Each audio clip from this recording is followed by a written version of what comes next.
Welcome to Nikki's Nightmares, where chilling tales come to life. In today's terrifying story, we follow Rose, a lonely teenage girl forced to move into a new home after her family's sudden relocation. But within these walls, something sinister stirs. What begins as faint footsteps and whispering voices soon unravels into a paranormal nightmare, as Rose comes face to face with the demon woman who feeds on her fear. And when Rose finally escapes to college, the evil doesn't rest. It finds a new victim, her mother. If you love scary stories, paranormal encounters, and true horror experiences, you're in the right place. Make sure to like, subscribe, and join me as we delve into the deep, dark, and the mysterious. The house that chose us. Before the move, I knew who I was. I was Rose, 15, sophomore year, junior varsity tennis. My serves were clean, my grades were solid, my teachers liked me, and my friends, well, they felt like the kind of people you measure your years by. We had our lunch table, our private jokes, our secret playlists. Weekends were crowded and golden. I laughed a lot. I didn't think about it then, but the sound of my own laughter was like proof that I was real. Then Dad got a new job, too far to commute, too urgent to postpone. We sold our house fast, faster than felt normal, packed our lives into boxes that smelled like dust and tape, and drove into a city that wasn't ours yet. I told myself it was an adventure. Mum squeezed my hand on the highway and called me Rosie like always. She said this would be good for us. New schools, new stores, new everything. She meant well.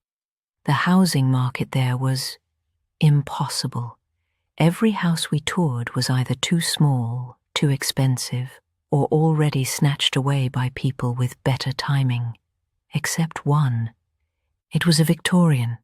The kind of house you draw when you're a little kid and imagine big windows and a steep roof and the sense that stories could happen inside. It was priced strangely low, bigger than we expected for what we could afford, and somehow still available after months on the market. Mum and Dad were nervous about that. I remember the agent's smile. It didn't reach her eyes like a genuine smile. We bought it. We moved in. We put our furniture into rooms that felt like they'd been waiting for someone else. The first thing I noticed was how well the light behaved in that house.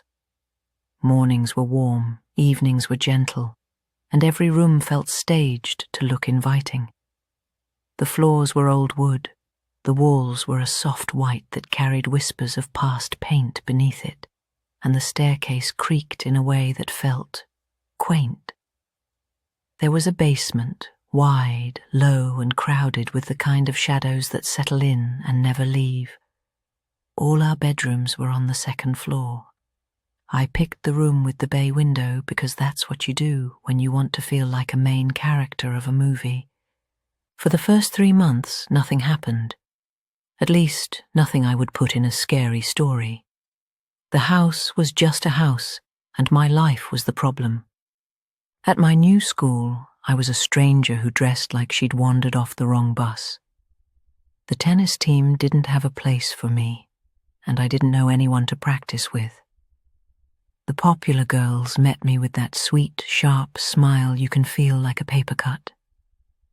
I tried to laugh things off, but in the end I was just going through the motions. My grades dropped. Teachers stopped looking proud when they handed back papers.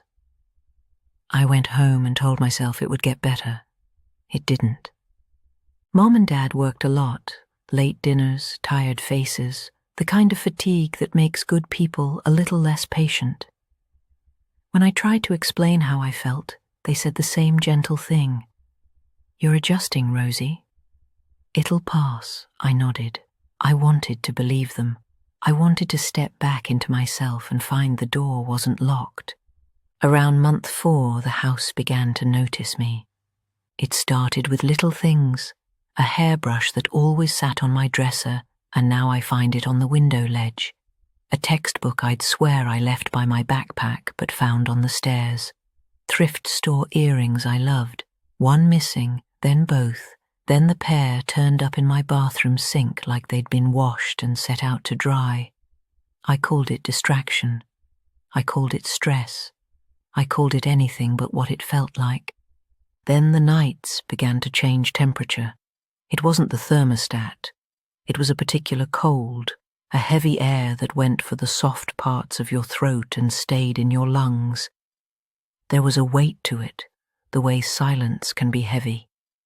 And sometimes, very late, footsteps moved down the hall. Not heavy ones, careful ones, the kind of steps people take when they don't want to be heard. The first real thing, the thing that took me from this is weird to this is wrong, happened on a school night. I woke up before I opened my eyes. Do you know that feeling? Not fully awake, but I was aware of my surroundings. I could hear the house settling, a car passing outside, the whisper of the vent. I tried to roll to my side and didn't. My hands didn't answer me. My legs belonged to something else, and my mouth might as well have been stitched. My eyes worked, though. They always do. I turned them to the doorway. She was there, slightly above the floorboards, as if the house were water and she was floating in it. She was slender, taller than me, with straight dark hair parted just enough to curtain pieces of her face. Her dress was white and old, not a costume, not lace and puff, but a fitted relic that had known better light than ours. It was the colour of something that had been clean for a very long time and then hadn't. Her expression was what people mean when they say without warmth, without life, without emotion. Her eyes were black, the kind of black that doesn't reflect anything back. The demon woman, though I didn't have a name for her then, moved, not with steps, not with the small corrections people make when they balance weight, but with a slow, inevitable drift. She reached the edge of my bed and rose, horizontally, like a plank, until she hovered above me. My ceiling swallowed her outline. The air got thin, cold, and something pressed down on my chest with the weight of a full-grown man. I tried to breathe. I tried to scream. All that came out was a trapped sound behind my teeth, the kind you make when you dream you're falling. There was a smell, too, faint, old, like linens that never dried.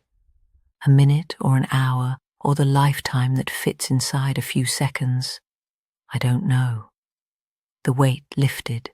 She eased back to the doorway, and then there was only the dark. In the morning, I made toast. I brushed my hair. I called it sleep paralysis because that's what rational people do, and I wanted to be rational more than I wanted to be safe. A few weekends later, I stayed up too late on the couch, watching reruns because they felt like home. Mom and Dad had gone to one of Dad's work things, the kind that lasts longer than you expect. The TV threw that soft blue light that turns everything you love into a soft blue hue. I must have dozed off under a heavy throw blanket. I woke up to my own breath, visible, a shallow fog in front of my face. The kind of cold that whispers that something evil is lurking. You can tell when you're being watched. It isn't a thought, it's a change of pressure. I rolled to my back. She was above me again, drifting in the TV's blue light like a leaf in deep water, looking down with those eyes that said, "You are small inside this moment." When our gazes locked, her mouth opened. Not wide, not like a scream that belongs to the world, but thin and wrong and too deep. The sound that came out was broken glass dragged across stone, a screech, but also a wordless saying. It vibrated more than it rang. My bones knew it. Instinct is such a simple animal. I pulled the blanket over my head like I was 5 and whispered the first prayers I had learned and forgotten and remembered, because fear is a key for old doors. The sound didn't stop. It narrowed. It pressed. Then a thread loosened. The cold retreated from my fingers. The room inhaled. When I lowered the blanket, the room was empty, except for the TV, which had gone to a menu screen I didn't remember choosing. Mom and Dad came home later, smelling like winter air and restaurant bread, and I said nothing because I'd learned not to mention anything like this. The staircase was different. It had personality, old wood that crooned under your feet, a top landing that offered a whole view of the downstairs if you stood in the right spot.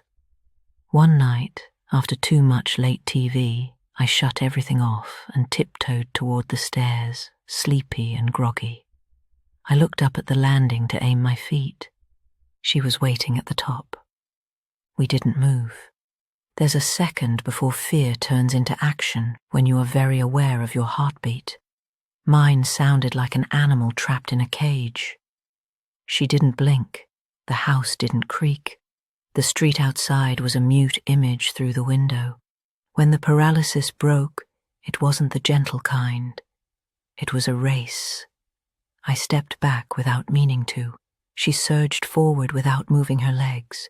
She came down the stairs like gravity remembered her all at once, fast, wrong, a white streak, black eyes, hair lifting like something underwater, and she passed through me. I dropped. The air around me folded.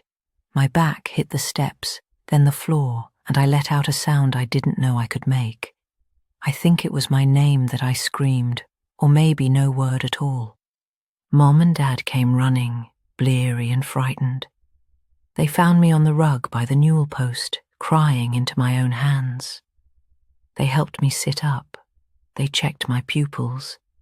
They said the kind of soothing sentences good parents practice. "You're okay, Rosie. You slipped. You scared yourself." I nodded because the alternative was to say, "Something passed through me and left a draft inside." And that's not a sentence you want to hand your tired parents at 1 a.m. But that was the first night I felt something else, the smallest splinter in my trust, not in their love, which was solid, in their belief that what I said lived in the same world they recognized. The basement and I were never friends.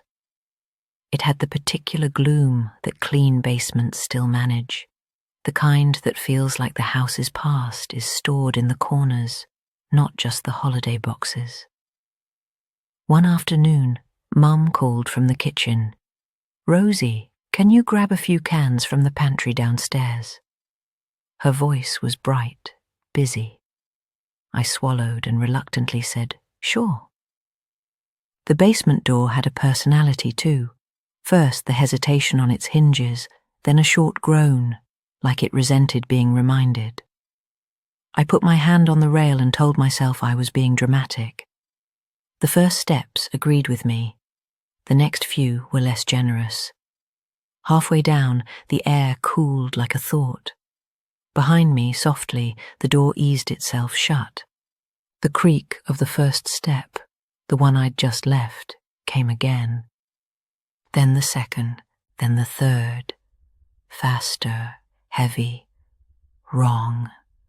I turned and saw nothing but the rectangle of the door, no light around its edges, no shape in the stairwell. The sound kept coming. I lifted my foot to go back up. Something hit me in the shoulder, hard, abrupt, like a person running into you when they don't intend to stop. My feet left the stair. I landed on the basement floor with my body twisted in awkward angles, the kind where you feel the future pain in advance. My ankle lit up. I lay there, embarrassed and furious and a little nauseous. "Rosie," Mum called from upstairs, a crack in her voice. I told her I was fine before I believed it. I picked myself up, grabbed the cans, and when I reached her at the top, I smiled like girls in commercials do when they spill something and pretend it's cute. She searched my face, but I had already put the mask on. We returned to chopping and stirring and pretending the world was simple. The next event was not theatrical. It was surgical. I was in my room doing homework. Mum and Dad had gone to dinner, and I was the kind of tired that makes your handwriting look like someone else's. I heard the front door open downstairs. It was early for them, but the relief was automatic. "Rose," Mum called. Not Rosie, just Rose. It sounded exactly like her, the pitch, the syllables, the breath between. But warmth is not sound, and love has a texture, and this voice had been ironed flat. I didn't answer. I didn't move. Footsteps came up the stairs, slow, deliberate, each one lingering on the stair that always gave the most groan. "Rose, come out, Rose," the voice said, a whisper with the shape of my mother's mouth around it. The shadow of 2 feet drew a line under my bedroom door. They didn't shift the way waiting people do. They were too still. I slid under my blanket and pressed my hands over my ears, but my heartbeat came with me. 45 minutes, maybe, of not knowing how long something can stand and wait and want. Then the front door opened again, bright, ordinary. "Rosie," Mom called, the pet name landing in the room like a lantern. I cried then, not out of fear, but from the humiliation of it, of being prey, of knowing I would not be believed, and not knowing which part of me that would break next. Months stretched and tangled. My grades fell the way exhausted things do. The popular girls sharpened their jokes. I practiced smiling in the mirror until it looked like a drawing of me. Nights were negotiations with a house that wanted to be obeyed. And then came the morning that cut through everything else. Saturday. My parents had left early to do the errands they loved to make lists for, groceries and hardware and whatever couples say to fill the day. I stayed home and treated myself to sleeping in, curtains drawn tight so morning couldn't find me. I woke slowly, with that small, blameless joy of having nothing to do. Then the pressure arrived, the now familiar atmospheric drop. The cold reached my wrists, my breath turned visible, and the house aligned itself around a point in my doorway. She hovered there, exactly where you would stand if you were a person who belonged in my life. I didn't have time to be paralyzed. The bed lifted, 3 inches, maybe 4, the legs grating against nothing. And then it began to shake, not like a prank, not like someone yanking a frame from the side. This was a seizure of wood and springs and mattress, a back and forth heave that threw my head against the pillow and my hands into empty air. I grabbed the sheets like they were handles. The room blurred into a long, awful rhythm. I tried to say stop, but the word broke into pieces on my tongue. The bed slammed down, then up, then down. In between, the demon woman watched me with her unfeeling dead eyes as if the shaking was an introduction. It stopped. Just stopped. The bed settled with a mutter. The doorway was empty. I curled onto my side, knees tight against my chest, and sobbed until my throat felt raw and my jaw ached. When Mom and Dad came home, they found me at the kitchen table, hair still damp from a shower I took so I would put on the facade of someone who was content. They asked if I was okay. I said I missed my old self. I said I was just having a hard day. I asked them to give me a bit and I'd be good. I said the exact words that make parents worry and then accept reassurances because they don't know what else to hold on to. Inside, I felt like a house after a fire, standing but altered. College saved me. I wish that wasn't true because it means my parents' home did not. But when we packed the boxes again, this time carefully, kindly, and drove away, I felt something leave my shoulders that I hadn't realized was there. The air around me felt normal. I slept. I laughed again, a real laugh, the kind with true happiness in it. My grades climbed back to the light. I called home and told Mom about professors and coffee and the way my campus looked in the rain. She was happy for me. She told me to eat more. She told me to wear a coat. 6 months into my new life, I noticed it in her voice, a stiffness, a quiet, the kind of pauses that pool around certain words. She said she was fine. She was not. 9 months in, she stopped pretending. She called late after Dad had fallen asleep on the couch with the TV whispering to him. Her voice trembled in the way pride does before it falls. "Rosie," she said, "I need to tell you something and I need you to believe me." I did. I would have believed anything. She told me about the cold, about things moving, about how she heard her own mother's voice down the hall one night, though her mother had been gone for years, about the figure in the doorway that wasn't there when she turned the light on, about the basement steps, and how sometimes she felt like the stairs were taller than they had been. She told me about standing at the top landing and seeing someone at the bottom looking up. Her story moved faster than mine had. There was no courtship. The house had learned our pain maps. It found her worry, that I was far away, that she had failed me by not believing, that she was now alone in a place she had never quite loved, and it fed. Within weeks, she was not sleeping. Within a month, she had stopped going downstairs at night. And then came her shaking bed, an echo of mine. Only worse for knowing it had a precedent. I finally revealed to her that everything she was experiencing I had too. She cried then, my mother, who does not surrender easily to tears. "I'm sorry," she said over and over, like it was a spell she could cast to fix the past. I thought it was stress. I thought I was helping by naming it something ordinary. "I am so sorry, Rosie.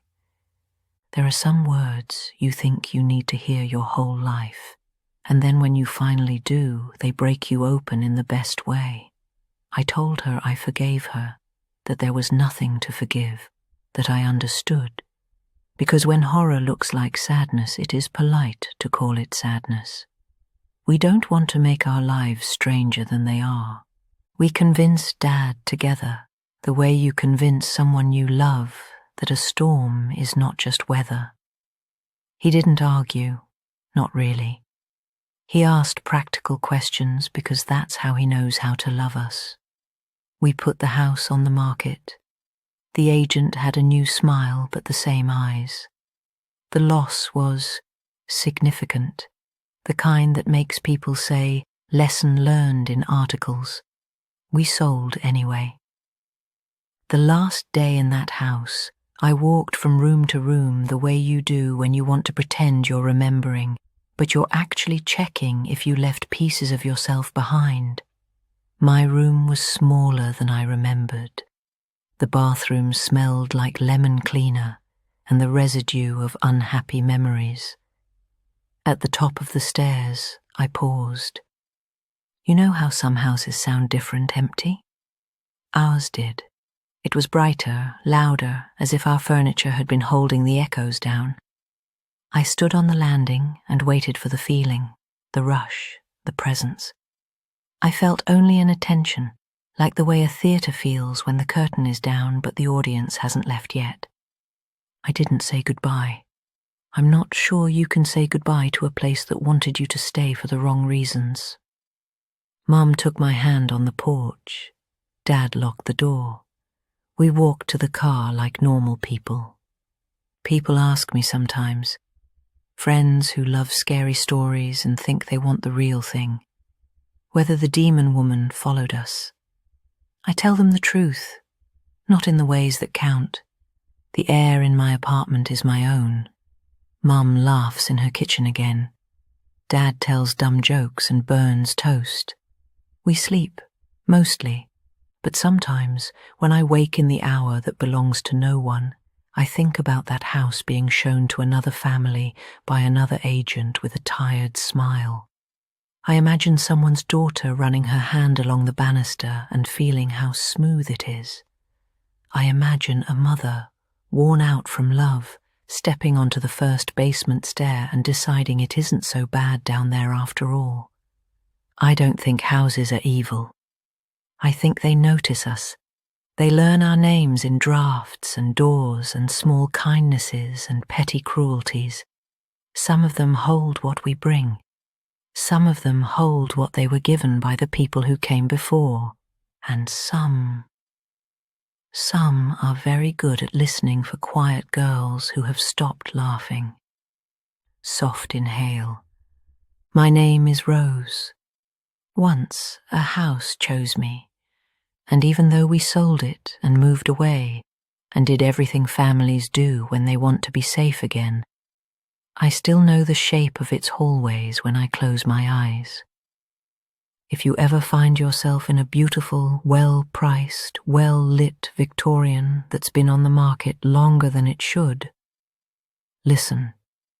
If you hear footsteps that don't belong to you, if you hear your name in a voice that forgot to wear its warmth, if you stand at the top of the stairs and feel something at the bottom looking up, if you wake to the pressure and the cold and the sense that your bed is being lifted by a tide with teeth, pull the blanket over your head if you have to.